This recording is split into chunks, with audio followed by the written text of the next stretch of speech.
Some moments in history happen quietly, witnessed only by those whose job it is to watch and never speak. For 37 years, Detective Sergeant Michael Harrison had stood in shadows, his eyes trained on royalty, his silence bought with honor and duty. He had seen births and deaths, celebrations and scandals, all from behind the invisible wall that separated protectors from the protected. But on that rain-soaked evening, in September 1997, as he watched Prince Charles pace the marble floors of Balmoral Castle, Michael knew he was about to witness something that would haunt him forever. The phone call had come at 12:23 a.m. Paris time. The words spoken in that room would never appear in any official record, yet they would change the course of a monarchy, a family, and the life of one loyal guard who wished he had never heard them. This is the story of what really happened in those crucial hours when the world held its breath, told through the eyes of a man who was sworn to silence but could no longer carry the weight of what he knew. Some secrets are too heavy for one person to bear, even a royal guard trained never to break. Detective Sergeant Michael Harrison adjusted his earpiece for the third time that evening, a nervous habit that had developed over his decades of service to the Royal Protection Squad. At 58, his weathered face bore the marks of countless sleepless nights and the weight of secrets that would never see daylight. Tonight felt different, though. The Scottish Highlands stretched endlessly beyond the windows of Balmoral Castle, their ancient silence broken only by the steady drumming of rain against glass. Michael had been stationed at the North Wing entrance since 6 that evening, his polished shoes creating small echoes on the cold stone floors as he made his rounds. Prince Charles had arrived 3 days earlier, seeking solitude in the family's beloved retreat. The prince appeared more troubled than usual, spending long hours walking the moors despite the harsh weather, returning each evening with mud-caked boots and distant eyes. The castle staff moved through their duties with practiced efficiency, but Michael noticed the subtle changes in their behavior. Whispered conversations stopped when he approached. The head butler, normally chatty about cricket scores and weather, now offered only curt nods. Even Mrs. Aberdeen, the long-time cook who had always insisted on bringing him tea during his shifts, seemed to avoid his post. Something was building. Michael could feel it in his bones, the way sailors sense storms before they appear on the horizon. His radio crackled to life, the voice of Commander Williams cutting through the static with military precision. The prince had requested absolute privacy for the evening. No staff to enter the main drawing room, and no interruptions unless the matter was of utmost urgency. Michael acknowledged the order, but unease settled in his stomach like a cold weight. As midnight approached, the castle grew quieter still. The last of the evening staff had retired, leaving only the essential security personnel to maintain their silent vigil. Michael checked his watch again, a habit that had become more frequent as retirement loomed closer. In 2 months, he would hang up his radio for the final time, trading the weight of royal secrets for the simple pleasures of his garden in Berkshire.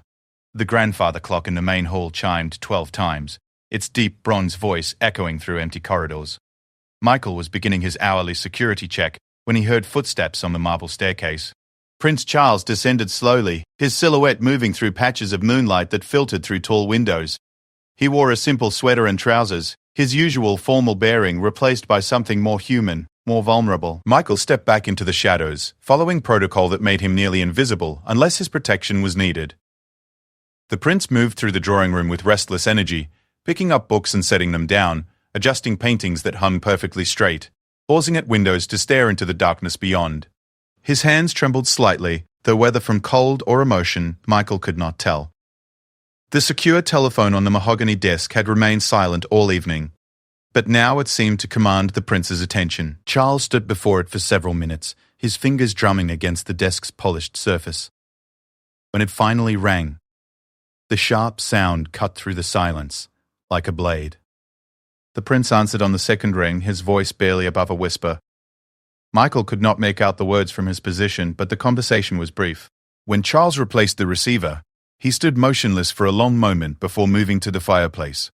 The dying embers cast dancing shadows across his face, highlighting features that seemed to have aged years in mere minutes. Another call came 20 minutes later. This one answered with greater urgency. The prince's voice rose slightly, enough for Michael to catch fragments of conversation that made his blood run cold. Words like accident and critical drifted across the room, each syllable carrying weight that pressed against Michael's chest. The transformation in Prince Charles was immediate and complete. The restless energy vanished, replaced by the rigid posture of a man receiving devastating news. His knuckles went white as he gripped the telephone, and when he finally spoke again, his words were measured and careful, as if each one had been weighed and found wanting. Michael found himself holding his breath, his training warring with human curiosity and growing dread. In all his years of service, he had never seen the prince so affected by a telephone call. Whatever news was traveling through those secure lines was reshaping the man before his eyes, stripping away layers of royal composure to reveal something raw and deeply human beneath. The third call came as the castle clock struck midnight. This time, Charles answered before the first ring had finished, his voice sharp with anticipation and fear. The conversation lasted longer, punctuated by long silences during which the prince seemed to age before Michael's eyes. When Charles finally set down the phone, his movements were those of a man carrying an impossible burden. Michael watched as the prince moved to the tall windows overlooking the moors, his reflection ghost-like in the glass. The rain had intensified, droplets racing down the window panes like tears. For several minutes, Charles simply stood there, his breath fogging the glass as he leaned his forehead against the cool surface. When the fourth call came at 12:53, Michael knew with absolute certainty that this conversation would change everything. The prince's entire body tensed as he lifted the receiver, and in the silence that followed, Michael could hear his own heartbeat echoing in his ears. The words spoken were too quiet to distinguish, but their impact was visible in every line of Charles's body. The call ended abruptly, and Charles set down the phone with exaggerated care, as if any sudden movement might shatter the fragile control he maintained. He walked to the center of the room, stopped, and for the first time in Michael's memory, the Prince of Wales looked utterly lost. It was then that Charles noticed the family photographs arranged on a side table. His movements became slow and deliberate as he picked up each frame, studying faces that seemed to stare back with accusation or comfort. Michael recognized the images from years of guarding their subjects, formal portraits, candid vacation shots, moments of happiness frozen behind glass and silver frames. One photograph held the prince's attention longer than the others. Michael could not see the image from his position, but he watched as Charles traced the glass with one finger, his lips moving in what might have been prayer or apology. When he finally set it down, his hand lingered on the frame, as if reluctant to break the connection. The secure phone rang again at 1:15, and this time Charles answered with the voice of a man who had found his footing on shifting ground. The conversation was businesslike, filled with references to protocols and procedures that Michael recognized from his training. This was the institutional machinery of monarchy grinding into motion, the ancient systems designed to function even when the human hearts that powered them were breaking. As the call progressed, Michael watched the prince straighten, his royal bearing reasserting itself like armor being buckled into place.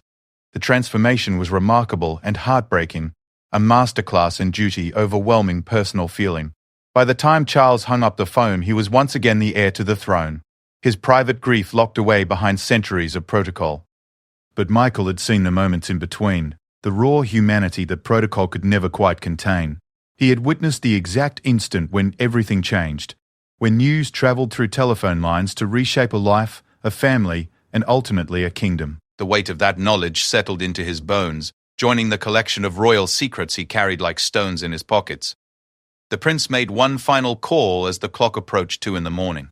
This conversation was different from the others, softer somehow, filled with pauses that spoke of comfort being offered and received. When it ended, Charles remained at the desk for several more minutes, his head in his hands, shoulders shaking with emotion he could no longer suppress. Michael felt like an intruder witnessing this private moment, but his duty kept him rooted to his position. He was a guardian not just of physical safety, but of royal dignity. And that meant bearing witness to moments that must never be spoken of, carrying secrets that would die with him. As the first pale light of dawn began to filter through the windows, Prince Charles finally moved from the drawing room. He paused at the doorway, looking back at the telephone that had delivered such devastating news, then walked toward the staircase with the measured steps of a man who had accepted an unbearable burden. Michael remained at his post as the castle began to stir with the activities of a new day. Staff members moved through their morning routines, unaware that the world had fundamentally changed during the night hours.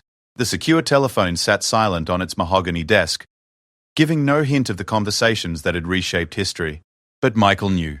He had been there, had seen the moment when everything shifted, when the careful balance of a royal life tilted towards tragedy. The knowledge burned in his chest like a fever, and he understood with crystal clarity that nothing would ever be the same again. Not for the prince, not for the monarchy, and certainly not for one aging royal guard who had witnessed the night when everything changed forever.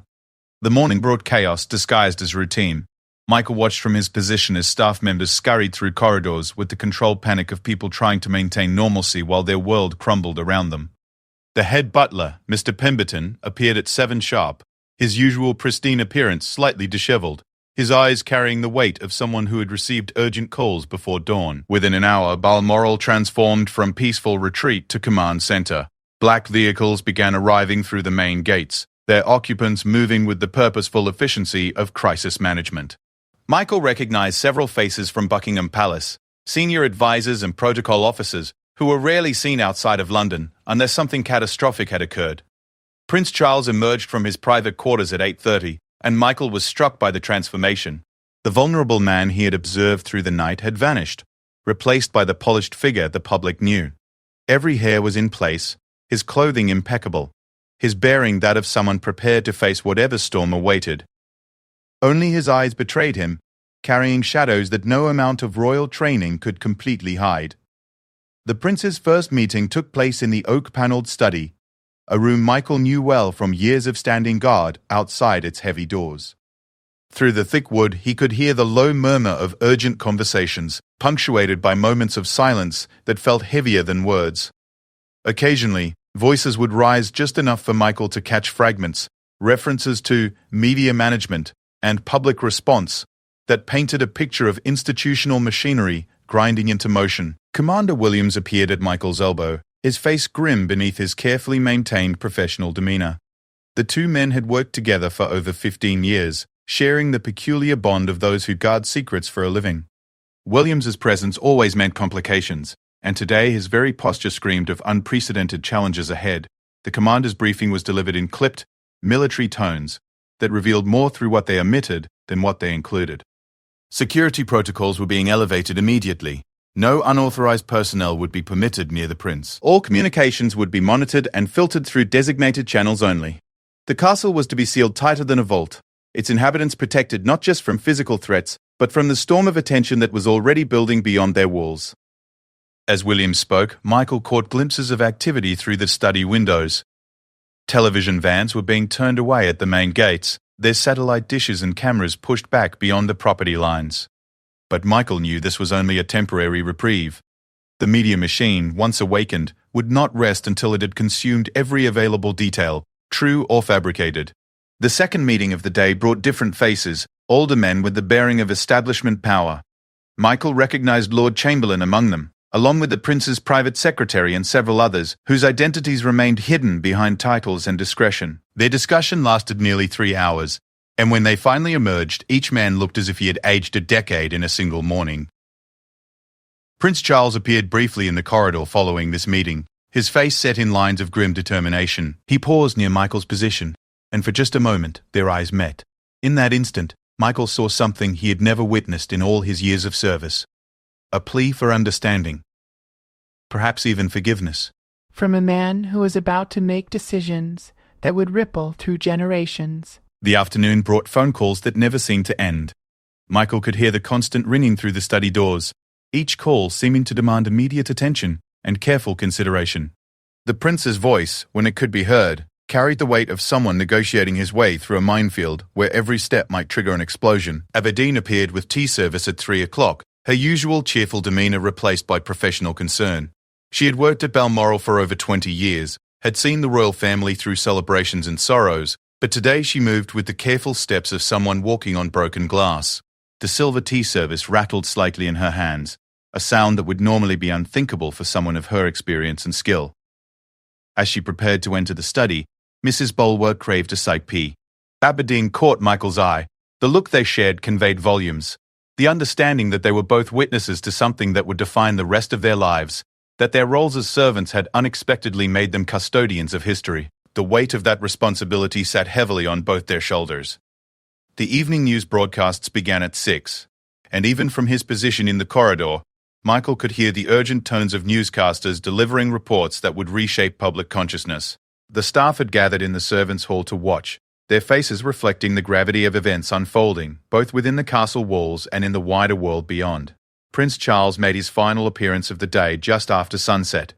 emerging from the study with the bearing of a soldier preparing for battle. He walked the length of the main corridor slowly, his hands clasped behind his back, his eyes focused on some distant point that only he could see. The silence that followed in his wake felt sacred and terrible, as if the very air had been charged with the electricity of impending change. Michael fell into step behind the prince as protocol demanded, maintaining the precise distance that training had burned into his muscle memory. They walked through rooms filled with centuries of royal history, past portraits of monarchs who had faced their own moments of crisis and decision. Tonight, those painted eyes seemed to watch with particular intensity, as if the weight of dynastic continuity hung in the balance. The prince stopped at the same windows where he had stood the night before, but now the view beyond the glass told a different story. Instead of empty moors, clusters of lights dotted the landscape, camera crews and reporters who had managed to position themselves just beyond the property boundaries. The siege had begun, and everyone within the castle walls understood that they were now prisoners of circumstances beyond their control. When Charles finally spoke, his voice was barely above a whisper, but in the silence of the corridor, every word carried clearly. He was not speaking to Michael directly, but rather to the ghosts of the castle, to the weight of history that pressed down from every stone and beam. "Some choices," he said, still staring out at the lights beyond, "are made for us by forces we cannot control. Others we must make ourselves, knowing they will cost us everything we hold dear." Michael felt the words settle into his chest like cold stones. He understood, perhaps better than anyone else in that moment, that he was witnessing the precise instant when a man accepted his fate, when duty overcame desire, and when the machinery of monarchy claimed another human heart as its price. The prince turned from the window and walked toward the telephone in the main drawing room. Michael knew without being told that this would be the most important call of the evening, perhaps of the reign to come. He positioned himself at the appropriate distance, close enough to protect, far enough to preserve the illusion of privacy that duty demanded. As Charles reached for the phone, his hand paused above the receiver. In that moment of hesitation, Michael saw the last traces of the man who might have made different choices, who might have chosen love over duty, personal happiness over institutional obligation.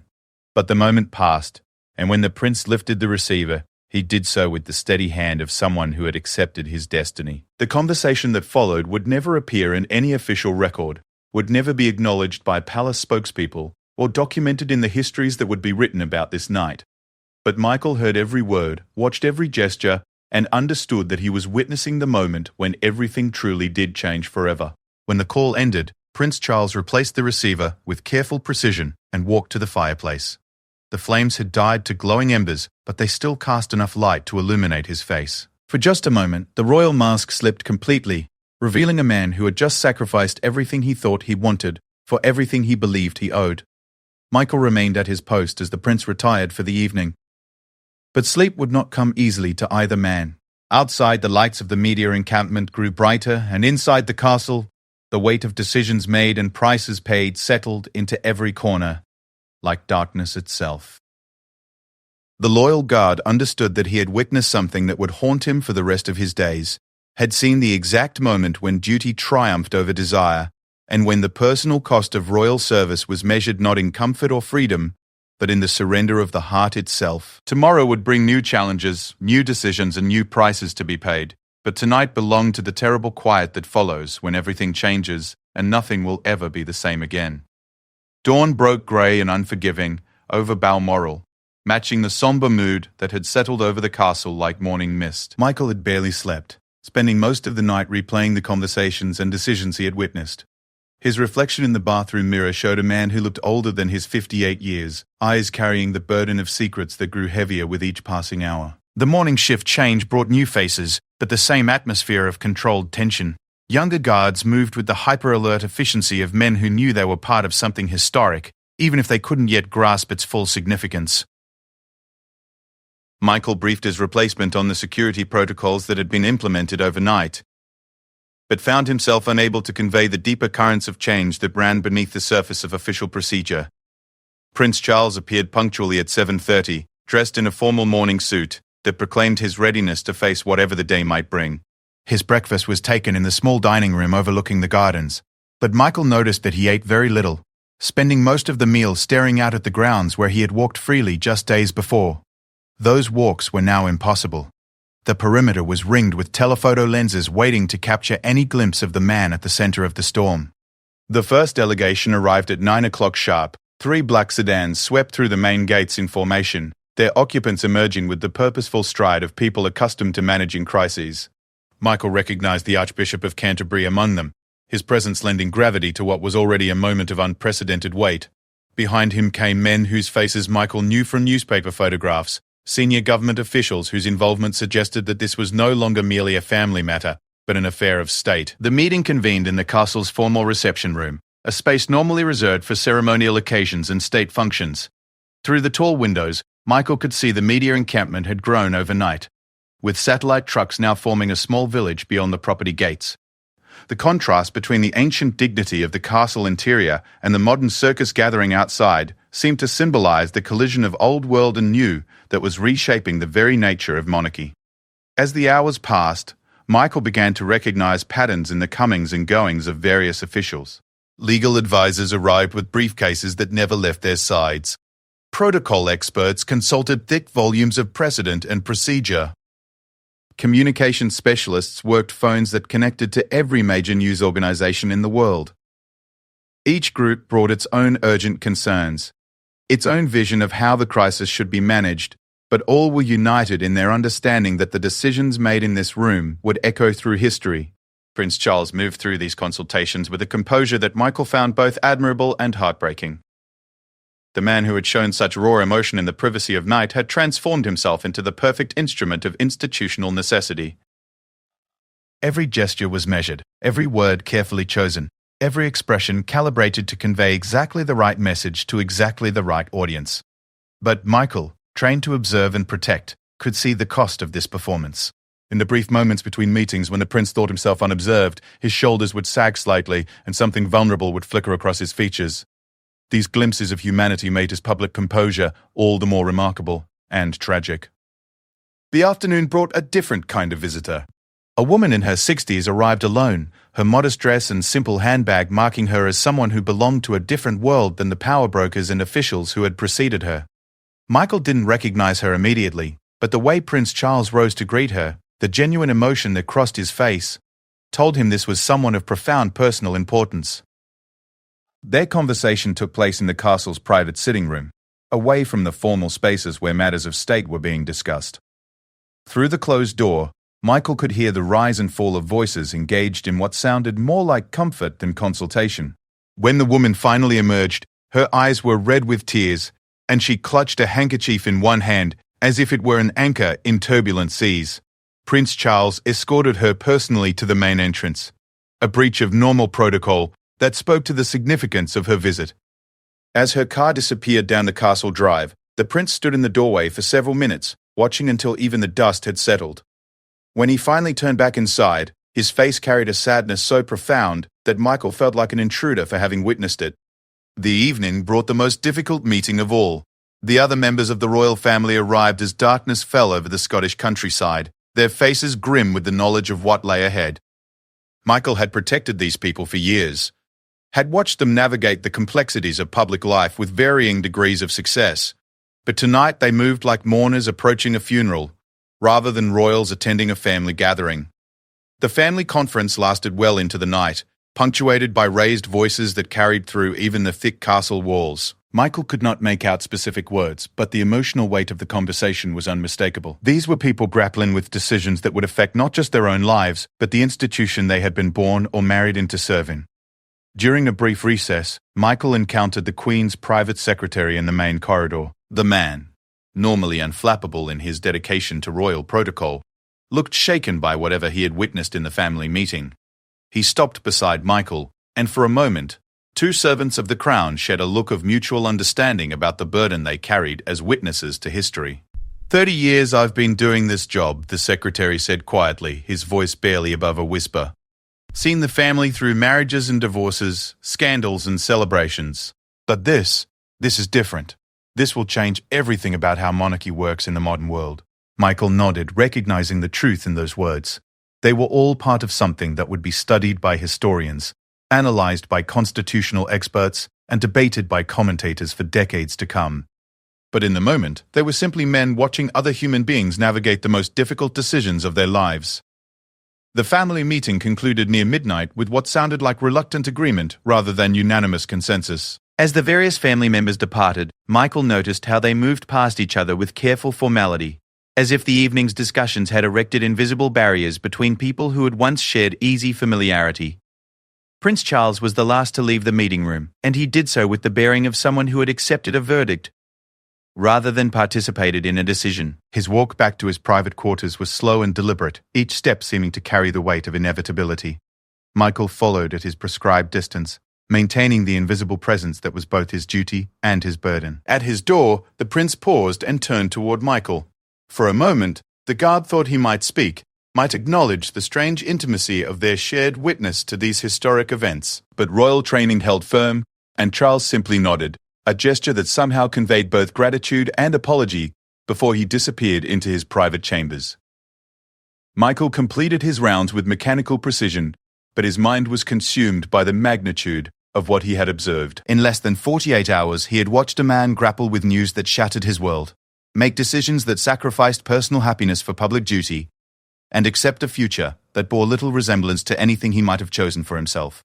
The castle settled into an uneasy quiet, but Michael knew that outside its walls, the world was beginning to wake up to news that would dominate headlines for years to come.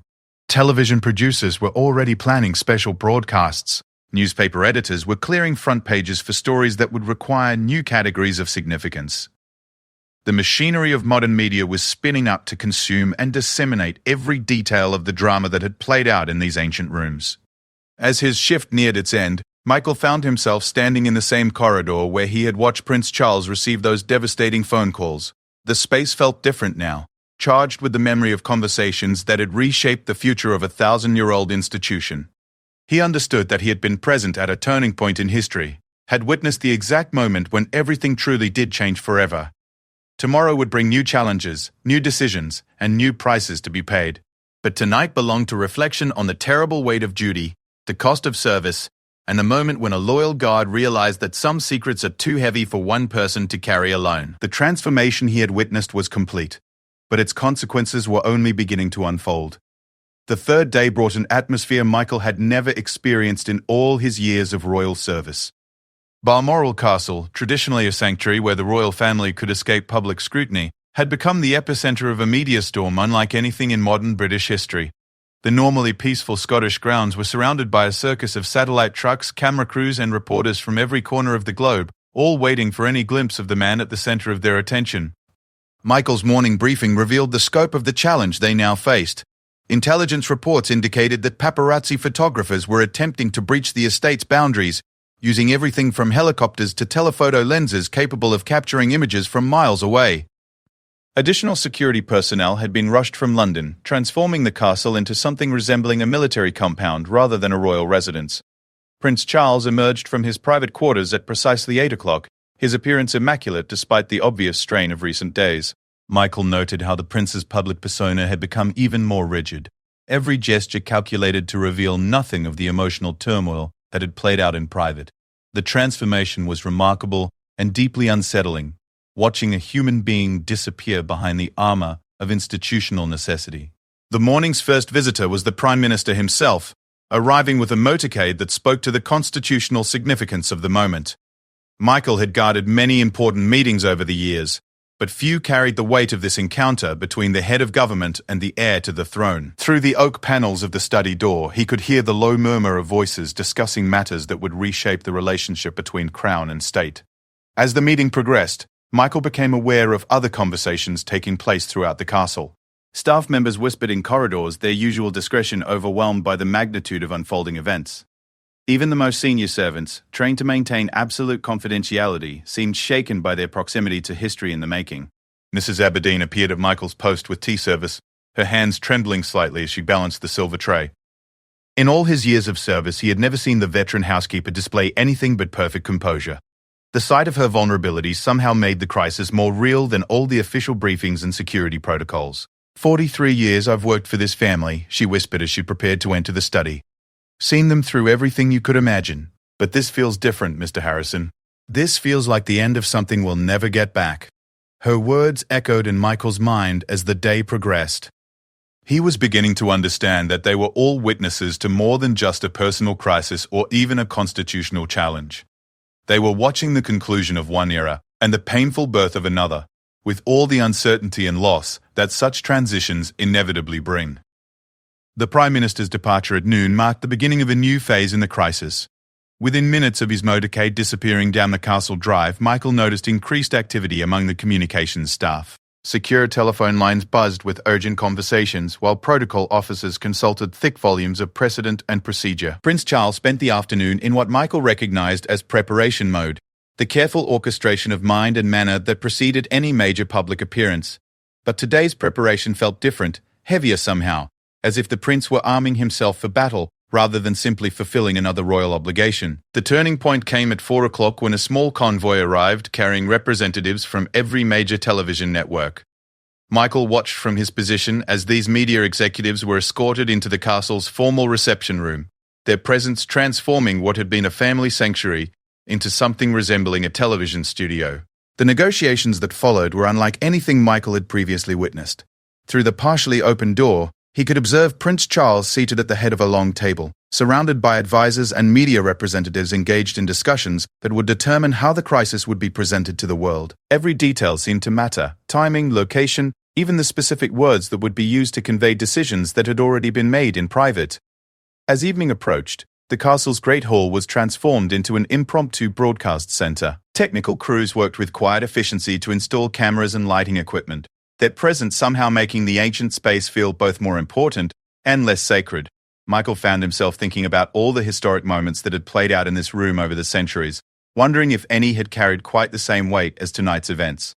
The family gathering that preceded the broadcast was brief and formal, lacking any of the warmth typically associated with royal family interactions. Michael observed their arrival with professional detachment, but couldn't help noting how they seemed to move around each other with careful distance, as if the crisis had erected invisible barriers between people who had once shared easy familiarity. Prince Charles appeared for the broadcast wearing a dark suit that seemed to emphasize the gravity of the occasion. His bearing was that of a soldier, preparing for battle, every line of his posture suggesting someone who had accepted a duty that would cost him everything he held dear. The transformation from the vulnerable man Michael had observed on that first night was complete and somehow heartbreaking. The broadcast itself lasted only 7 minutes, but Michael understood that those 7 minutes would be replayed and analyzed for decades to come. From his position behind the cameras, he watched Prince Charles deliver words that had been carefully crafted by committees and focus groups, each phrase polished to convey exactly the right message to a watching world. But Michael also saw what the cameras missed: the slight tremor in the prince's hands as he began to speak, the moment of hesitation before he uttered the words that would define his future, the way his eyes seemed to focus on some distant point beyond the cameras, as if he were speaking to ghosts rather than a global audience. When the broadcast concluded, the technical crews began dismantling their equipment with the same quiet efficiency they had shown in setting it up. Within an hour, the Great Hall had been restored to its normal appearance, as if nothing extraordinary had taken place. But Michael knew that appearances could be deceiving, that some changes leave no visible trace while altering everything that matters. The aftermath brought a different kind of tension to the castle. Staff members moved through their duties with the careful precision of people trying to maintain normalcy in circumstances that were anything but normal. The prince retreated to his private quarters immediately after the broadcast, leaving behind an atmosphere charged with the electricity of completed business and uncertain futures. Michael found himself assigned to night duty once again, patrolling corridors that felt different now that their secrets had been partially revealed to the world. The weight of what he had witnessed over the past few days pressed down on him like a physical burden, making each step feel heavier than the last. Near midnight, as he completed his rounds, Michael paused at the window where he had first observed Prince Charles receiving those devastating phone calls.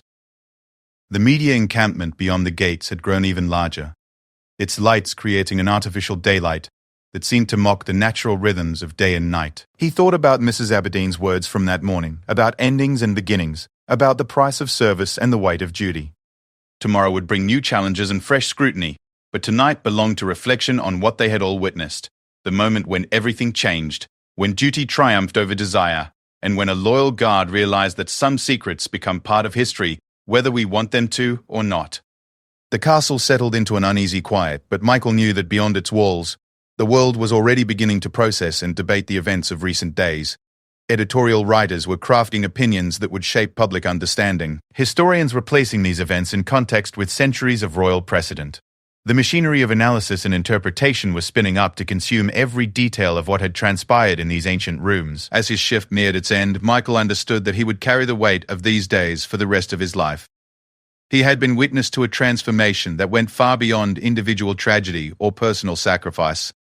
He had seen the exact moment when one era ended and another began, when the very nature of monarchy adapted itself to survive in a world that demanded both tradition and change. 25 years had passed since those September nights at Balmoral, but Detective Sergeant Michael Harrison could still feel their weight as if they had happened yesterday.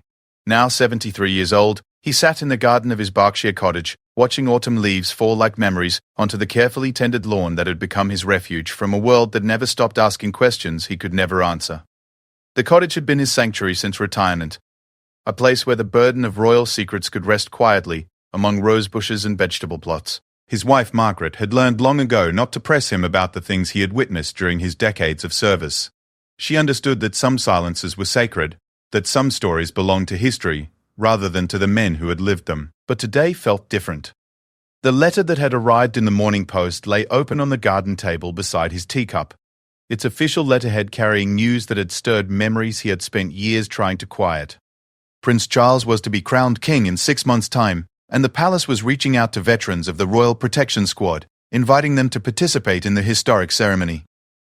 Michael read the letter again, his weathered hands steady despite the emotions it stirred.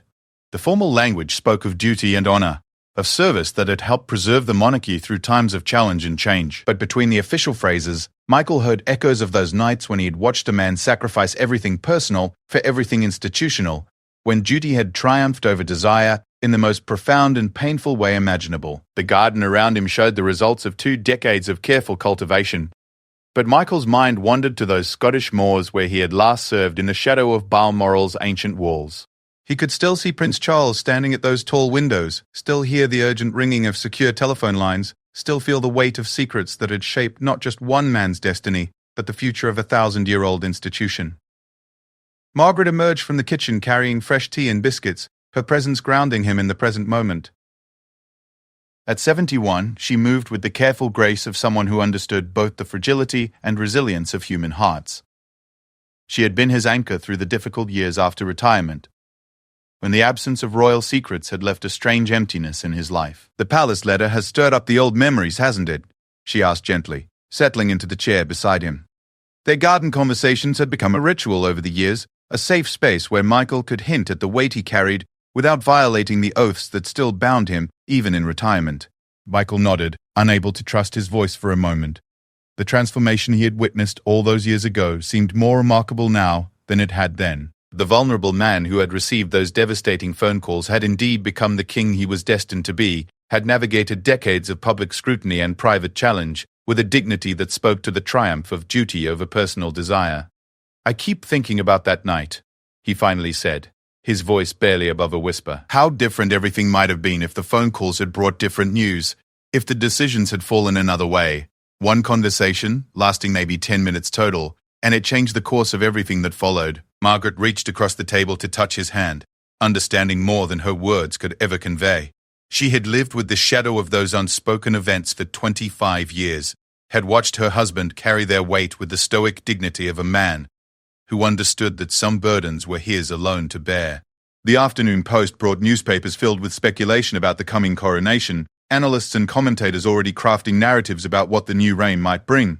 Michael read these articles with the peculiar knowledge of someone who had witnessed the exact moment when the future king had accepted his destiny, when personal happiness had been sacrificed on the altar of institutional necessity. He thought about all the times over the years when he had wanted to speak, when journalists or historians had gotten details wrong or missed the profound human cost of the decisions they were analyzing.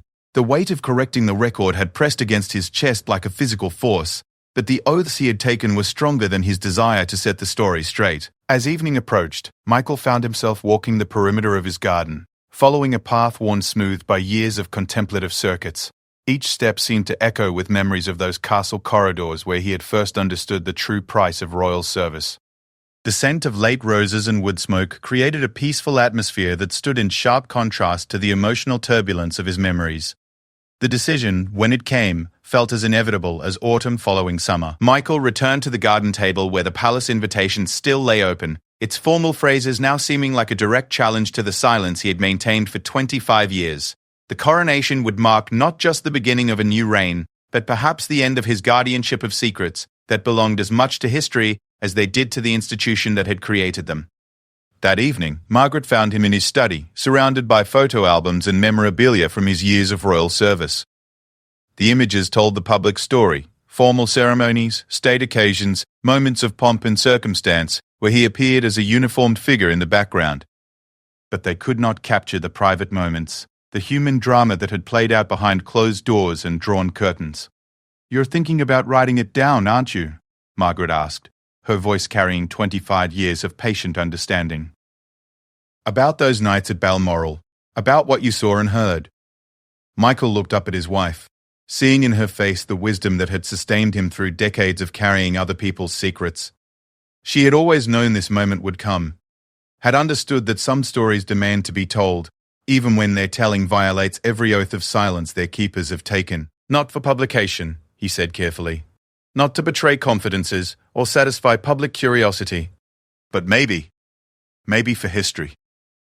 For the record that future generations will need if they're to understand what really happened during those days when everything changed." The writing began that very evening, Michael's careful handwriting filling page after page with memories that had been locked away for a quarter century. Each detail emerged with startling clarity. The sound of rain against castle windows, the weight of silence in marble corridors, the exact moment when he had watched a man accept the burden of kingship with full knowledge of its personal cost. As the weeks passed, the manuscript grew into something more substantial than Michael had initially intended. What had begun as a simple record of events had evolved into a meditation on duty and sacrifice, on the price of service and the weight of institutional necessity.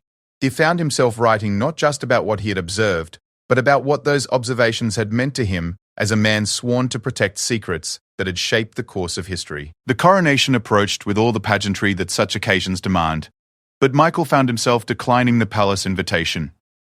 His presence at Westminster Abbey would feel like a betrayal of the man he had watched sacrifice everything personal for everything institutional. Instead, he would watch from his garden, surrounded by the peace he had cultivated in retirement, carrying his memories and his manuscript as the only monuments to those nights when everything had changed forever. On the morning of the coronation, Michael rose early to tend his roses, their late blooms defying the approaching winter with the same stubborn dignity he had witnessed in Prince Charles all those years ago. As he worked, he thought about the man who would today become king, about the weight of the crown that would settle on his head, and about the moment when a loyal guard had realized that some transformations are so complete they become invisible, recognized only by those who had witnessed their beginning. The manuscript, now complete, rested in a safe deposit box in the village bank, sealed with instructions that it should remain unopened for 50 years. By then, the principal figures would have passed into history, their private struggles becoming public record, their personal sacrifices transformed into constitutional precedent. But for now, the secrets remained his to carry, the weight of that September night still pressing against his chest like a stone. Michael Harrison, former detective sergeant of the Royal Protection Squad, understood that he would take most of his memories to the grave, that loyalty and duty demanded no less than perfect silence about the moment when nothing would ever be the same again. As church bells across Britain began to ring in celebration of the new king's coronation, Michael sat in his garden and remembered a night when everything had changed, when he had witnessed the exact moment when personal desire surrendered to public duty, and when the weight of that surrender had become his own burden to bear. The transformation was complete, the secret was safe, and the loyal God's watch would continue until his final breath.